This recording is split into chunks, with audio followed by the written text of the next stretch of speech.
আপনারা দেখছেন তারকেশ্বর মহাবিদ্যালয় ইউটিউব চ্যানেল। দয়া করে সাবস্ক্রাইব করবেন।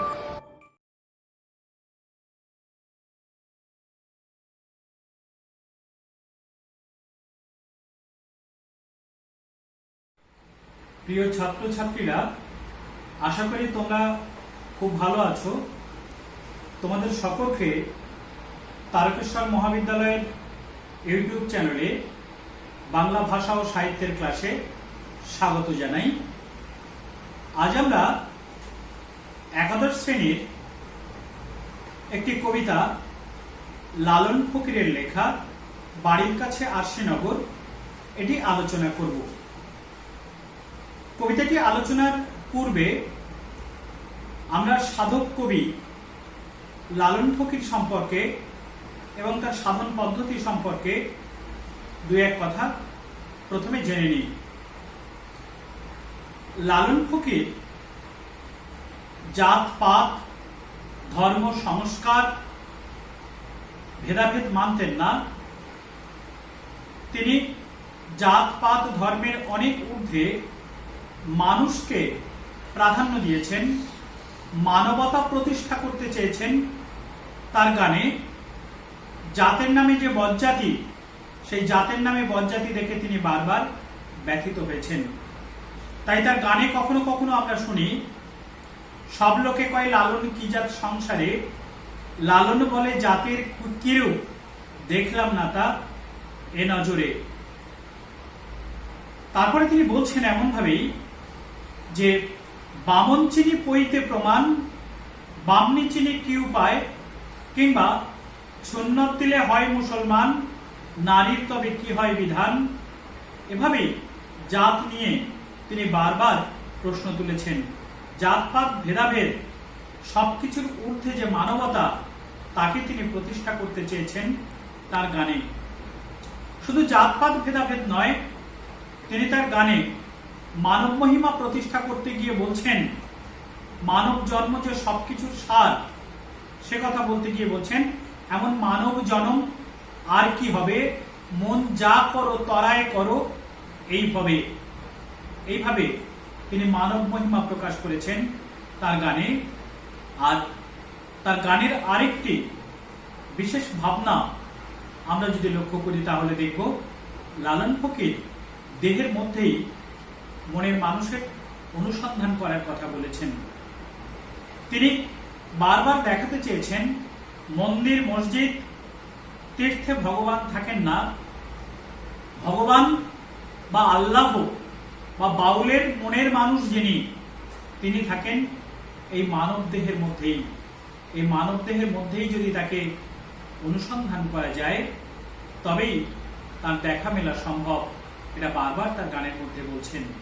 তিনি বলছেন, যা আছে দেহ ভাণ্ডে তা আছে ব্রহ্মাণ্ডে। অর্থাৎ ব্রহ্মাণ্ডে যা কিছু রয়েছে সবকিছুই দেহ ভাণ্ডের মধ্যে উপস্থিত। তাই মনের মানুষ বাউল সাধকের যিনি আরাধ্য, মনের মানুষ যিনি বাউল সাধকের উপাস্য, তাকে তিনি অনুসন্ধান করেছেন এই মনের গোপন গহীনে, মনের মধ্যেই, হৃদয়ের সিংহাসনে। লালন ফকিরের লেখা বাড়ির কাছে আরশিনগর এটি আমাদের একাদশ শ্রেণীর কবিতার অন্তর্ভুক্ত, কিন্তু এই বাড়ির কাছে আরশিনগর কবিতা নয়। এটি একটি সাধন সঙ্গীত, এটি একটি বাউল সঙ্গীত, কিন্তু কবিতার অন্তর্ভুক্ত করা হয়েছে। তো এই সাধন সঙ্গীতটি লালন ফকির তার বিভিন্ন যে দেহতাত্ত্বিক যে গান বা দেহের মধ্যে মনের মানুষ যে রয়েছে, এই গানটির মধ্যেও কিন্তু সেই একই ভাবনা প্রকাশ পেয়েছে। এবং এই যে নামকরণ বাড়ির কাছে আরশিনগর, এই নামকরণটি মানে গানের নামকরণ, এটাও কিন্তু লালন ফকিরের নয়। আমাদের উচ্চ মাধ্যমিক শিক্ষা সংসদ যখন এই গানটিকে পাঠ্য তালিকার অন্তর্ভুক্ত করেছেন, তখন তারা এই গানের প্রথম লাইন অনুসারে এই গানটির নামকরণ করেছেন।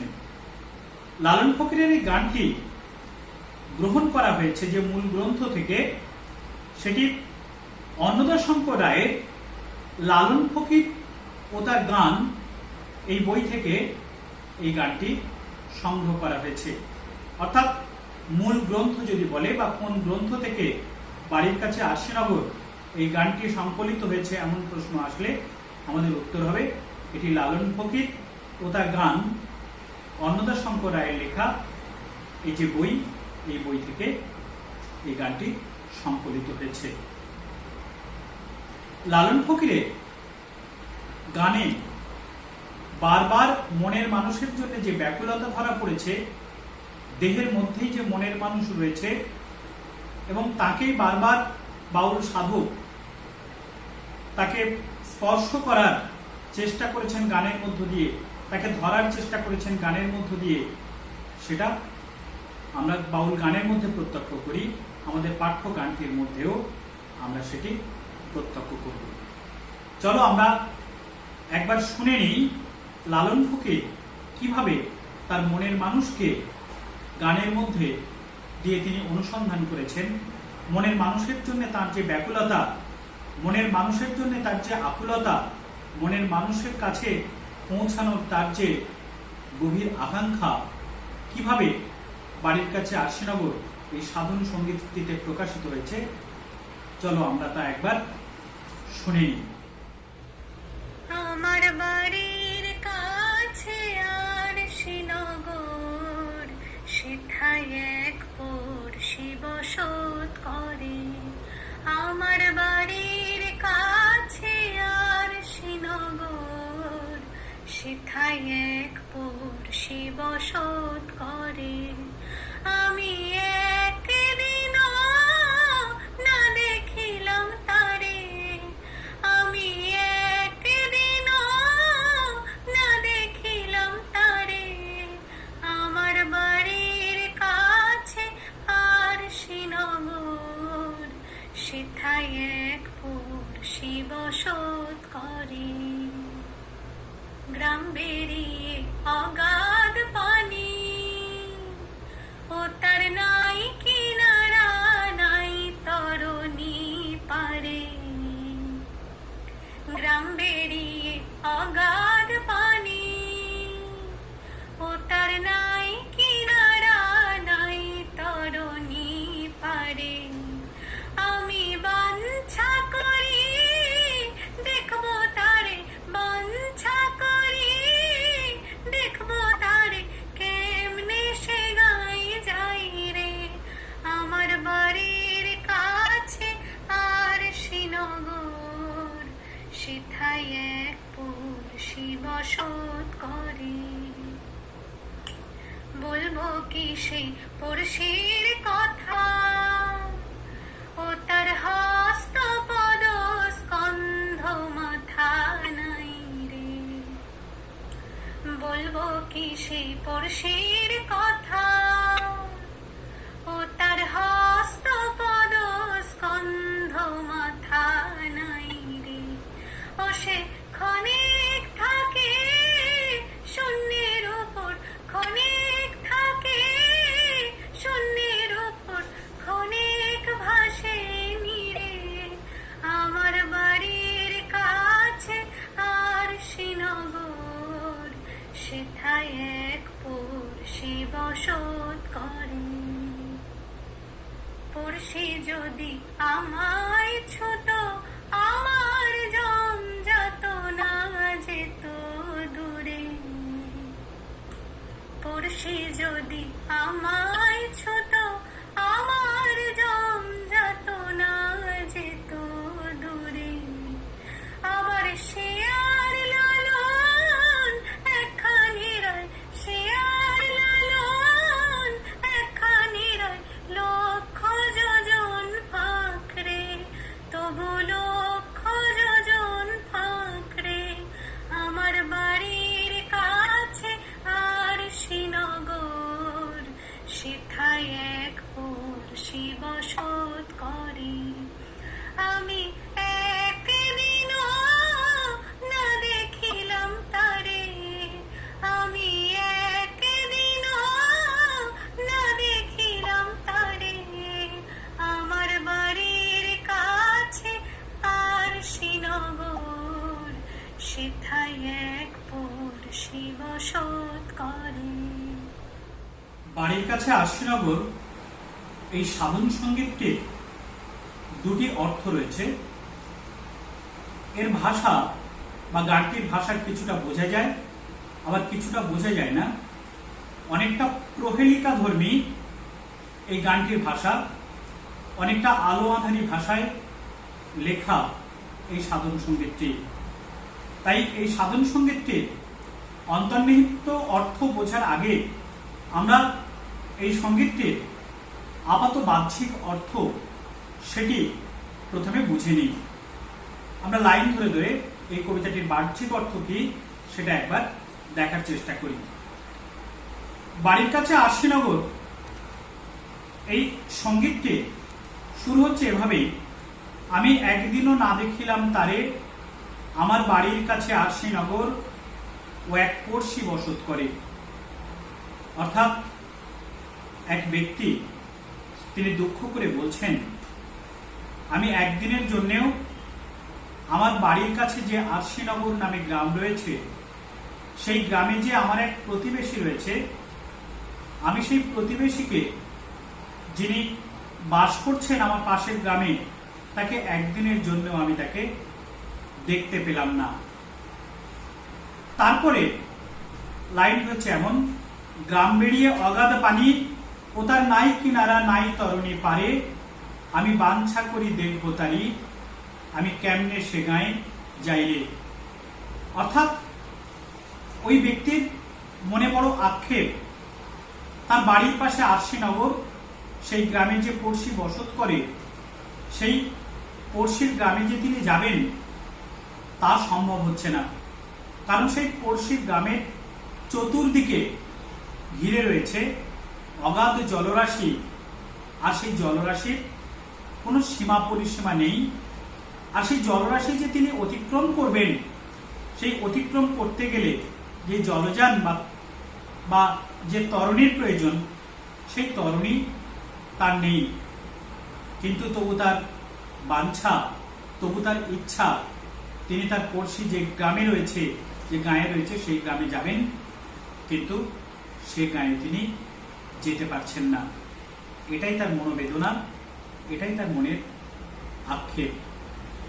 তারপরে লাইন হচ্ছে এমন, বলবো কি সেই পড়শির কথা, ও তার হস্তপদ স্কন্ধ মাথা নাই রে।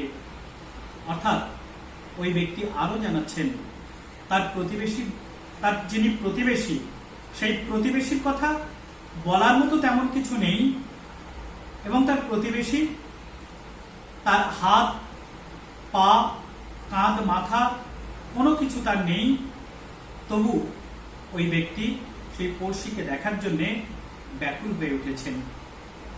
তারপরের লাইন এমন, ও সে ক্ষণেক থাকে শূন্যের উপর, ক্ষণেক ভাসে নীরে, পড়শি যদি আমায় ছুঁতো আমার জম যাতনা যেত দূরে। অর্থাৎ ও সে ক্ষণেক থাকে শূন্যের উপর, ক্ষণেক ভাসে নীরে। অর্থাৎ ওই ব্যক্তির যিনি প্রতিবেশী, তিনি কিছুক্ষণের জন্যে তিনি শূন্যের উপরে ভেসে থাকেন, আবার তিনি ক্ষণেকের জন্যে জলের উপরেও ভেসে থাকেন। ওই ব্যক্তি খুব দুঃখের সঙ্গে জানাচ্ছেন, পড়শি যদি আমায় ছুঁতো আমার জম যাতনা যেত দূরে। অর্থাৎ যিনি প্রতিবেশী, সেই প্রতিবেশীর সঙ্গে যদি ওই ব্যক্তির দেখা হতো, বা ওই প্রতিবেশী যদি তাকে একবার স্পর্শ করত, তাহলে তার যে জম যাতনা, পার্থিব যে যন্ত্রণা কষ্ট, সেই কষ্ট দূর হয়ে যেত। তারপরে তিনি আবারও বলছেন, আবার শেয়ার লালন একখানে রয়, তবু লক্ষ যোজন ফাঁকড়ে। অতএব যে ব্যক্তির এত আক্ষেপ, সেই ব্যক্তি যে লালন ফকির, তা আমরা বুঝতে পারছি। লালন ফকির এবং সেই ব্যক্তি একত্র অবস্থান করছেন, কাছাকাছি অবস্থান করছেন, কিন্তু কাছাকাছি অবস্থান করা সত্ত্বেও তাদের মধ্যে লক্ষ লক্ষ যোজনের ব্যবধান। সেই ব্যবধান ঘোচাতে পারছে না লালন ফকির। সেই ব্যবধান ঘুচিয়ে পড়শির সঙ্গে তিনি সাক্ষাৎ করতে পারছেন না, তাই তার সেই বেদনা, তার সেই অন্তর যন্ত্রণা এইভাবে এই সাধন সঙ্গীতটির মধ্যে দিয়ে প্রকাশিত হয়েছে। এটি এই সাধন সঙ্গীতটির আপাত বাহ্যিক অর্থ। আমরা এতক্ষণ বাড়ির কাছে আরশিনগর কবিতার বাহ্যিক অর্থ বা বাইরের অর্থটি কি সেটি দেখলাম। এবার আমরা এই সঙ্গীতটির অন্তর্নিহিত অর্থ কি তা একবার বুঝে নেওয়ার চেষ্টা করি। এই সঙ্গীতটি শুরু হচ্ছে এভাবেই, আমি একদিনও না দেখিলাম তারে, আমার বাড়ির কাছে আরশিনগর ও এক পড়শি বসত করে। এই আমি হচ্ছে ভক্ত সাধক, এই আমি হচ্ছে বাউল সাধক। বাউল সাধক তার আক্ষেপ একদিনের জন্যও তিনি তাকে দেখতে পাচ্ছেন না। এই তারে বলতে যার কথা বলা হয়েছে তিনি হচ্ছে বাউল সাধকের মনের মানুষ। বাউল সাধক যাদের বা যাকে সারা জীবন ভরে সন্ধান করে চলেছেন তিনিই হলেন মনের মানুষ। তারপরে বলছেন আমার বাড়ির কাছে আরশিনগর, সেটা এক পড়শি বসত করে। এ আমার অর্থাৎ হচ্ছে বাউল সাধকের বা ভক্ত যিনি, তার বাড়ির কাছে, অর্থাৎ এখানে বাড়ি কথার অর্থ দেহ, বলছে দেহের কাছে আরশিনগর। এই আরশি শব্দটিরও বিশেষ ব্যঞ্জনাবহ অর্থে এখানে ব্যবহৃত হয়েছে। আরশি আরবি আরশ থেকে আগত। আরশি শব্দের অর্থ হচ্ছে খোদার আসন। অর্থাৎ বাউল সাধক বলছেন আমার দেহের মধ্যেই রয়েছে ঈশ্বরের সিংহাসন পাতা। আর আরশিনগর কথার আরেকটি অর্থ হয়, আরশি কথাটা সংস্কৃত অদর্শিকা শব্দ থেকে আসতে পারে। এই অদর্শিকা থেকে আগত আরশি শব্দের অর্থ আয়না বা দর্পণ। এই দর্পণে নিজের ছবি আর নিজের প্রতিবিম্ব প্রত্যক্ষ করা যায়। অতএব এই অংশটির দুটো অর্থ হতে পারে। বাউল সাধক বলছেন দেহের মধ্যেই রয়েছে আরশিনগর, অর্থাৎ খোদা বা ঈশ্বরের সিংহাসন পাতা বা মনের মানুষের সিংহাসন পাতা। আর আরেকটি অর্থ হতে পারে যে বাউল সাধক যেমন সেই মনের মানুষকে অনুসন্ধান করে চলেন, ঠিক তেমনি বাউল সাধকের সাধনার আরেকটি দিক, বাউল সাধক নিজেকেও তারা খুঁজে চলেন। অর্থাৎ আত্মদর্শন করার প্রচেষ্টা থাকে বাউল সাধকের। তারা নিজেকে জানতে চান, অর্থাৎ আয়নায় যেমন নিজের প্রতিবিম্ব দেখা যায়, বাউল সাধক এখানে আরশিনগর শব্দটির দ্বারা তাদের আত্মদর্শনের যে আকাঙ্ক্ষা, সেই আকাঙ্ক্ষাও এখানে প্রকাশ করতে পারেন। যে ও একটা পড়শি বসত করে, এই পড়শি শব্দটির অর্থ প্রতিবেশী, আক্ষরিক অর্থ, কিন্তু এখানে আক্ষরিক অর্থ নয়। পড়শি কথা বলতে এখানটায় পড়শি বলতে এখানে যিনি মনের মানুষ, অর্থাৎ বাউল সাধকের যিনি উপাস্য, সেই উপাস্যকে পড়শি শব্দটির দ্বারা বুঝিয়েছেন বাউল সাধক। অর্থাৎ এই লাইনটার মানে বাউল সাধক বলছেন আমার দেহের মধ্যে রয়েছে ঈশ্বর বা খোদার সিংহাসন পাতা, সেখানে তিনি বিরাজ করছেন। কিন্তু সেই মনের মানুষ দেহের মধ্যে বিরাজ করলেও তিনি তাকে একদিনের জন্যেও দেখতে পাচ্ছেন না। এটাই তার ব্যথা, এটাই তার যন্ত্রণা, এটাই তার আকুতি, এটাই তার দুঃখ।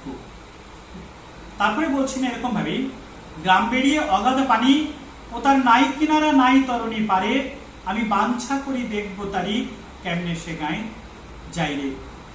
অর্থাৎ গ্রাম বেরিয়ে অগাধ পানি, এখানে গ্রাম কথার আক্ষরিক অর্থ আমরা জানি গাঁ, কিন্তু এখানে গাঁ নয়, গ্রাম বলতে এখানে মনকে বোঝানো হয়েছে। অর্থাৎ মনকে বেষ্টন করে রয়েছে অগাধ পানি। অগাধ পানি কথার অর্থ আমরা জানি অসীম জলরাশি, কিন্তু অসীম জলরাশি এখানে নয়।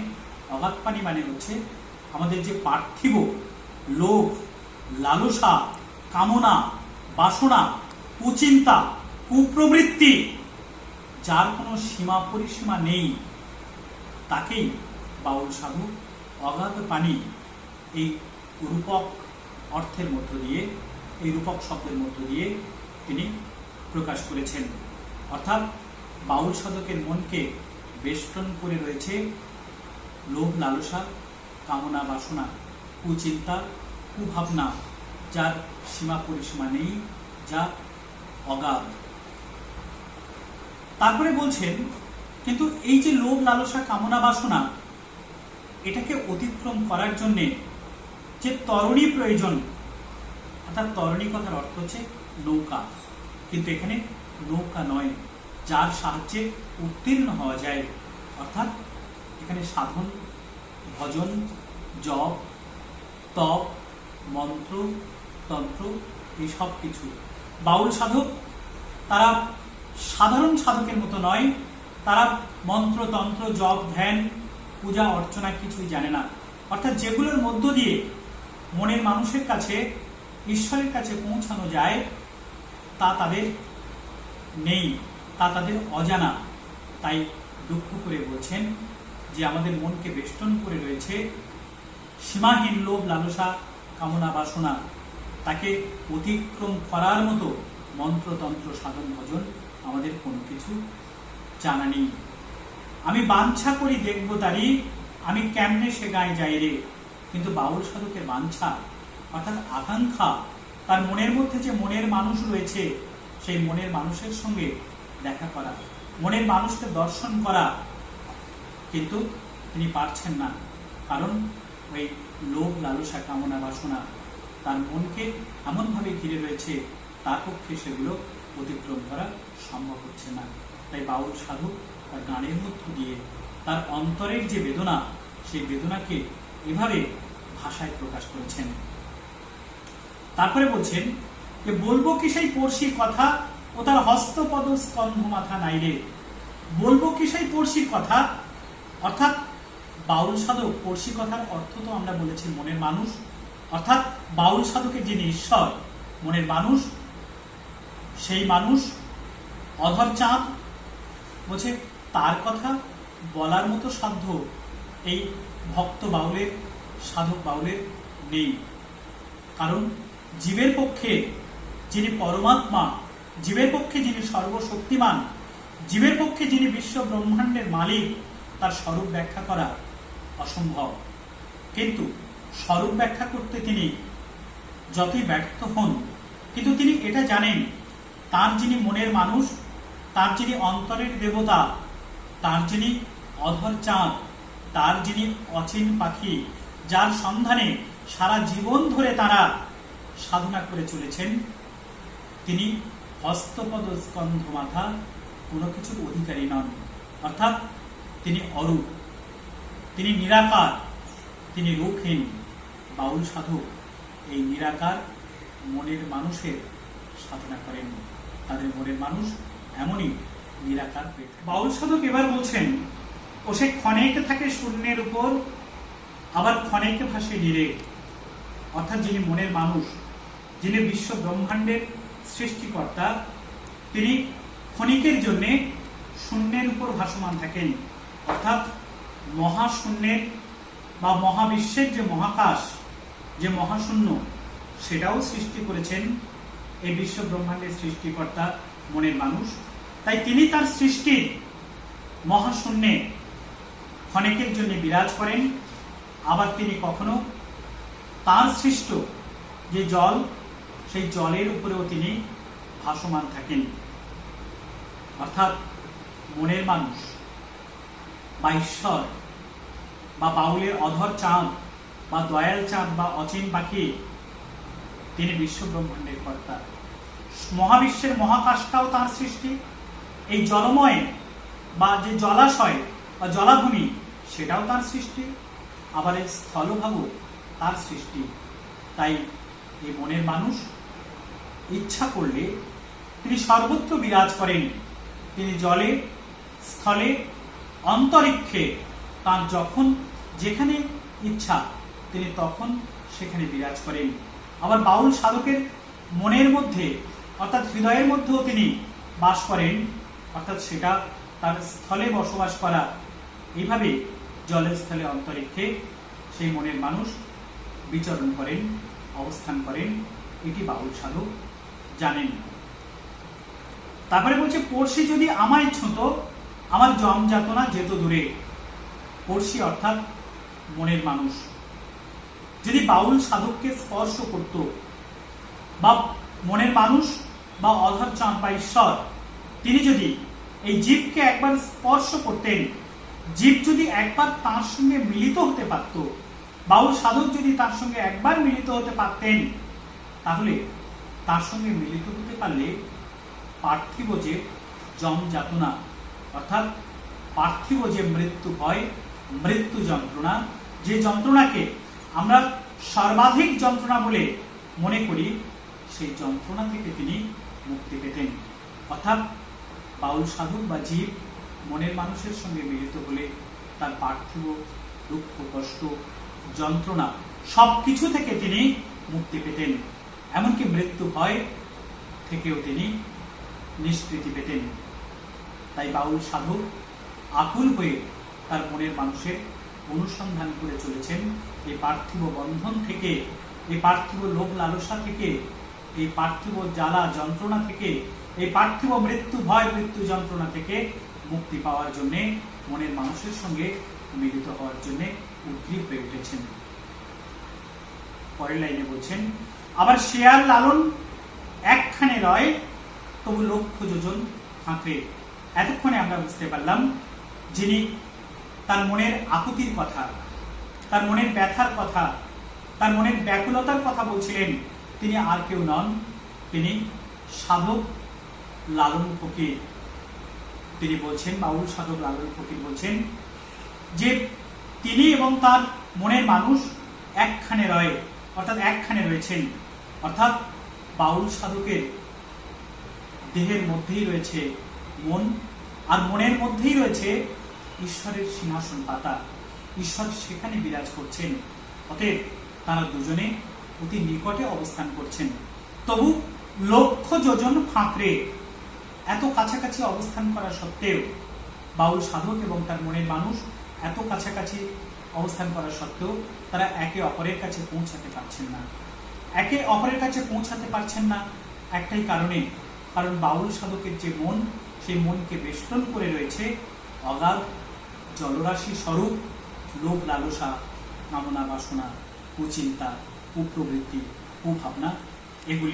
এগুলি সাধকের সঙ্গে মনের মানুষের লক্ষ লক্ষ যোজনের ব্যবধান তৈরি করেছে। আর বাউল সাধক সেই ব্যবধান দূর করার জন্যে আকুল হয়ে গান গেয়ে চলেছেন, মনের মানুষের সন্ধান করে চলেছেন তার গানের মধ্য দিয়ে। আর বাউল সাধককে এই লোভ লালসা, কামনা বাসনা অতিক্রম করতে হলে একজন গুরু বা সাঁয়ের শরণাপন্ন হতে হয়। তিনি পথ দেখিয়ে দেন কিভাবে এই সমস্ত বাধা, পার্থিব লোভ লালসা, কামনা বাসনা অতিক্রম করে মনের মানুষের কাছে পৌঁছানো যায়। তাই সেই গুরুর দেখানো, সাঁয়ের দেখানো পথ ধরে বাউল সাধক সারা জীবন ধরে অনুসন্ধান করে চলেছেন তার মনের মানুষকে। এই গানের মধ্যে, এই সাধন সঙ্গীতের মধ্যে বাউল সাধকের সেই অন্তর বেদনা, বাউল সাধকের সেই নিরন্তর মনের মানুষকে খুঁজে বেড়ানোর যে আকুতি, সেই আকুতি ফুটে উঠেছে। এইভাবে বাউল সাধনার এই যে গান, বাড়ির কাছে আশিনগর, এই বাড়ির কাছে আশিনগর, এইভাবে দুটি অর্থ প্রত্যক্ষ করা যায়। একটি বাহ্যিক অর্থ, আর এই বাহ্যিক অর্থের আড়ালে রয়েছে তার অন্তর্নিহিত অর্থ। আর অন্তর্নিহিত অর্থ ব্যাখ্যা করলে আমরা পাই বাউল সাধকের অন্তর্বেদনার কথা, বাউল সাধকের আকুতির কথা, মনের মানুষকে নিরন্তর খুঁজে চলার প্রয়াস কিভাবে তিনি করে চলেছেন তার নমুনা পাই আমরা এই গানটির আদ্যপান্ত পাঠ করলে। আমাদের সঙ্গীতটি বা সাধন সঙ্গীতটির এটাই অন্তর্নিহিত অর্থ। এখান থেকে যে প্রশ্নগুলো হতে পারে সেগুলো আমি তোমাদের একবার বলে দিই। তোমরা এখান থেকে দুটো প্রশ্ন করো। বাড়ির কাছে আশিনগর কবিতার আক্ষরিক অর্থ বা বাইরের অর্থ কি সেটি লেখো, আর বাড়ির কাছে আশিনগর কবিতার অন্তর্নিহিত অর্থ কি সেটি আলোচনা করো। আর বাড়ির কাছে আশিনগর কবিতায় কিভাবে বাউল সাধকের মনের গভীর আকুতি প্রকাশ পেয়েছে তা আলোচনা করো। এছাড়া প্রতিটা লাইন তুলে তুলে তোমাদের ছোট প্রশ্ন বা এসএকিউ এবং এমসিকিউ আসতে পারে। আজ এই পর্যন্তই। আমাদের দেখা হবে পরবর্তী অন্য কোনো ক্লাসে। তবে সব শেষে আমরা যে গানটি এতক্ষণ আলোচনা করলাম এই গানটি আরেকবার শুনে নিয়ে আমাদের আলোচনা পর্ব শেষ করি। ধন্যবাদ। সকলে খুব ভালো থেকো। আমার বাড়ির কাছে আর শ্রীনগর, সেথায় এক পড়শি বসত করে। আমার বাড়ির কাছে আর শ্রীনগর, সেথায় এক পড়শি বসত করে। আমি একদিনও না দেখিলাম তারে, আমি একদিনও না দেখিলাম তারে। আমার বাড়ির কাছে আর শ্রীনগর, সেথায় এক পড়শি বসত করে। গ্রাম বেরিয়ে অগাধ পানি, ও তার নাই কিনারা নাই তরণী পারে। গ্রাম বেরিয়ে অগাধ পানি, ও তার নাই কিনারা নাই তরণী পারে। আমি বাঞ্ছা করি দেখবো তারে, বাঞ্ছা করি দেখবো তারে, কেমনে সে গাই যাই রে।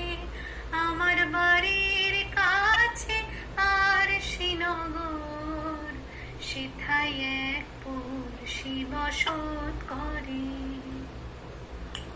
বলবো কি সেই পড়শির কথা, ও তার হস্ত পদ স্কন্ধ মাথা নাই রে। বলবো কি সেই পড়শির কথা, ও তার হস্ত পদ স্কন্ধ মাথা নাই রে। ও সে ক্ষণিক থাকে শূন্যের উপর, ক্ষণিক থাকে শূন্যের উপর, ক্ষণিক ভাসে নিরে। আমার বাড়ির কাছে আর শ্রীনগর, সেথায় এক পড়শি বসত করে। পড়শি যদি আমায় ছুত, আমার জম যত না যেত দূরে। পড়শি যদি আমায় ছুত, আমার জম যত না যেত দূরে। আবার শেয়ার লালন একখানি রয়, শেয়ার লালন একখানি রয়, লক্ষ যোজন ফাঁকরে, তবু লক্ষ যোজন ফাঁকরে। আমার বাড়ির কাছে আর শ্রীনগর, সেথায় এক পড়শি বসত করে। আমি একদিনও না দেখিলাম তারে, আমি একদিনও না দেখিলাম তারে। আমার বাড়ির কাছে আর শ্রীনগর, সেথায় এক পড়শি বসত করে।